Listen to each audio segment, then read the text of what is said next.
मंगल चाचा और रामू दोनों माधवपुर से काशीपुर रामू के लिए नौकरी की तलाश में जा रहे थे। बादल छाए हुए थे, बारिश होने वाली थी। अरे चाचा, ये बैल तो मेरे से भी ज्यादा आलसी हैं। कब तक ऐसे हिलते डुलते काशीपुर पहुंचेंगे?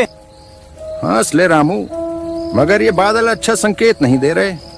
बारिश आएगी और ये जंगल का रास्ता रात में ठीक नहीं।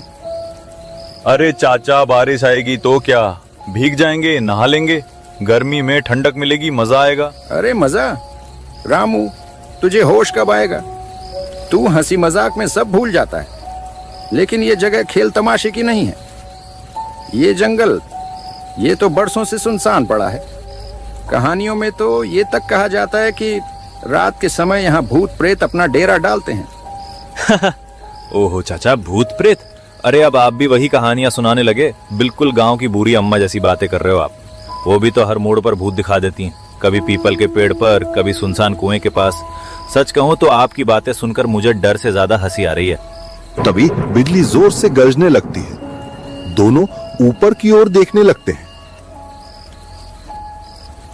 चाचा, ये बादल तो ऐसे लग रहे हैं जैसे कोई बड़ा तूफान ला रहे हो। कहीं हम फंस ना जाएं? मैंने तुझे पहले ही कहा था ना, जल्दी निकलना था। पर नहीं, तुझे तो बातें बनाने से ही फुर्सत नहीं मिलती। अब देख, ये बैल भी बार बार रुक रुक कर चल रहे हैं, जैसे इन्हें भी रास्ता अच्छा न लग रहा हो। बारिश होने से पहले हमें कहीं रुकने की जगह देखनी होगी। अरे चाचा, अभी आपने जिस जगह का नाम लिया था वही शायद हमारे सामने है। देखो ना, उस ओर से हल्की हल्की रोशनी झिलमिला रही है। लगता है कोई इमारत है। और गौर से देखो, ऊपर बोर्ड पर कुछ लिखा भी दिख रहा है। हाँ, वही होगा, माधवपुर स्कूल। चलो, क्यों ना वहीं चलते हैं। जंगल के बीच में स्कूल? ये तो वाकई अजीब है। कोई गांव बस्ती तो आसपास नहीं दिख रही।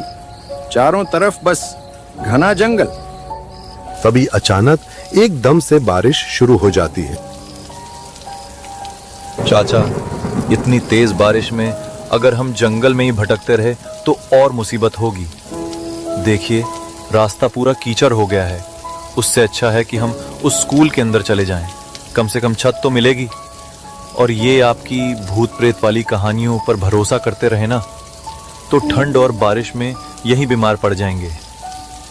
वो दोनों स्कूल की ओर जाने लगते हैं। बाहर से दिखने में स्कूल बहुत ही भयानक लग रहा था, पर बारिश इतनी तेज थी कि उन दोनों के पास वहां रुकने के अलावा कोई और रास्ता नहीं था। बैलगाड़ी से उतरकर वो दोनों स्कूल के अंदर जाने लगते हैं। रामू, एक बार फिर से सोच ले। जंगल के बीचों बीच स्कूल, ये बात गले नहीं उतर रही। देख, ना आसपास कोई गांव है, ना बच्चों की आवाज, ना ही कोई और इंसान। बस अंधेरा, पेड़ों की सरसराहट और ये अचानक बरसात। मुझे तो बहुत अजीब लग रहा है। चाचा, आप तो हर वक्त बस शंका ही करते रहते हो। कभी कहते हो जंगल ठीक नहीं, कभी कहते हो रास्ता मनहूस है। अरे, इन पुरानी कहानियों ने आपको इतना डरपोक बना दिया है कि हर चीज में भूत दिखाई देता है। जरा सोचो, इतनी तेज बारिश में अगर हमें यह स्कूल ना मिला होता तो हम कहां जाते? कम से कम छत तो है हमारे सिर पे। और आप हैं कि मिलने वाली राहत में भी सिर्फ शक ही ढूंढ रहे हो। वो स्कूल के अंदर आ जाते हैं, जहां पर कुछ बच्चे नीचे बैठे थे और स्कूल के मास्टर जी उन बच्चों को पढ़ा रहे थे। अरे, इतनी रात को मेहमान, बाहर तो तेज बरसात हो रही है। जंगल में रुकना सही नहीं है। अंदर आ जाओ। स्कूल की दीवारें तुम्हें बारिश और ठंड से बचा लेंगी। वैसे भी जो यहाँ आता है खाली हाथ कभी नहीं जाता। धन्यवाद मास्टर जी। सच में आप तो हमारे लिए देवदूत बनकर आए हैं। इतनी घनी बारिश, अंधेरा और ये सुनसान जंगल, मैं तो सोच रहा था कि अब रात कैसे कटेगी।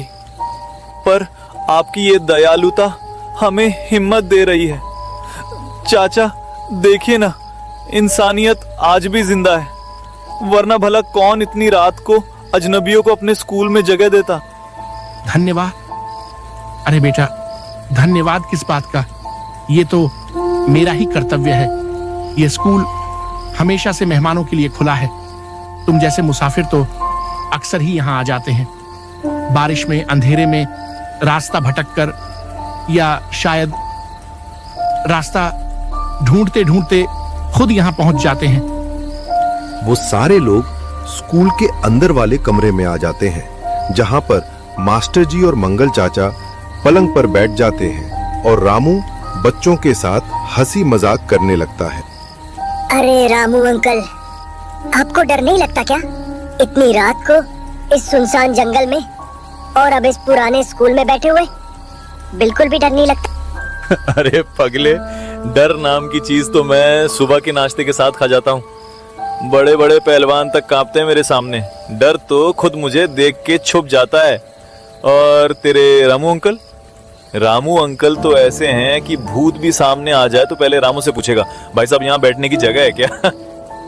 आपको बिल्कुल डर नहीं लगता क्या? इतनी रात को बाहर आंधी बारिश, बिजली की कड़क और ये सुनसान स्कूल। हम बच्चों को तो जरा जरा सी आवाज पर डर लग जाता है, लेकिन आप तो हंसते खेलते रहते हैं। क्या आप कभी सच में डरते ही नहीं, या फिर हमें हिम्मत दिलाने के लिए बस दिखावा करते हैं? अरे बेटा, डर नाम की चीज तो मैंने कब की जेब से निकाल कर फेंक दी। बचपन से ही गांव के शेर जैसा रहा हूं मैं। रात के अंधेरे में लोग खिड़की दरवाजा बंद कर लेते थे और मैं अकेला खेतों में निकल जाता था। कई बार तो जंगली कुत्ते तक मेरा रास्ता देखकर पलट गए। डर वो तो मेरे लिए वैसे ही है जैसे धूल पैर की ठोकर से उड़ गया। अच्छा, तो तुम इतने हिम्मत वाले हो रामू?